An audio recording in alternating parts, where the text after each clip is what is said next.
After 9 months of political deadlock to form a new government, Shia cleric Muqtada al-Sadr has taken his fight to the streets. On Saturday, his followers stormed the heavily fortified Green Zone, home to the American and other embassies and many Iraqi government institutions.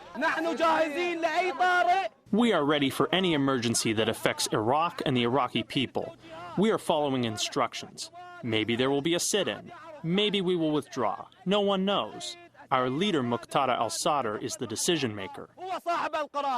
And he decided to flex his populist muscle. The rioters laid siege to parliament to show their rejection of the post-2003 political order. The Iraqi parliament is just a succession of corrupt parties, gangs, and militias who are looking out for their followers, while the poor are struggling to survive. Ironically, Sadr has been part of the very system he now wants to upend. The descendant of an influential family of clerics, he first gained notoriety for fighting the American army following the 2003 invasion of Iraq, but then transformed his movement into a dominant political force. His party won last October's parliamentary election.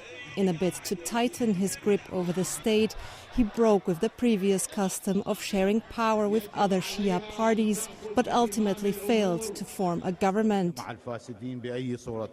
After months of fruitless negotiations, the mercurial cleric instructed his 73 members of parliament to resign, thus forfeiting his electoral victory in what some observers called a strategic mistake.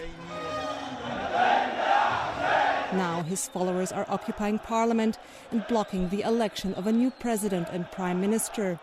Sadr may have officially withdrawn from the political process, but this protest is a reminder to his Shia rivals that he remains a pivotal figure in Iraqi politics who commands a devout following of hundreds of thousands of Iraqis and one of the most powerful armed groups. On the opposing side is a grouping of Shia parties called the Coordination Framework. On Monday, its supporters staged a counter-protest just a few hundred yards away from Parliament, with security forces forming a buffer zone between the two sides.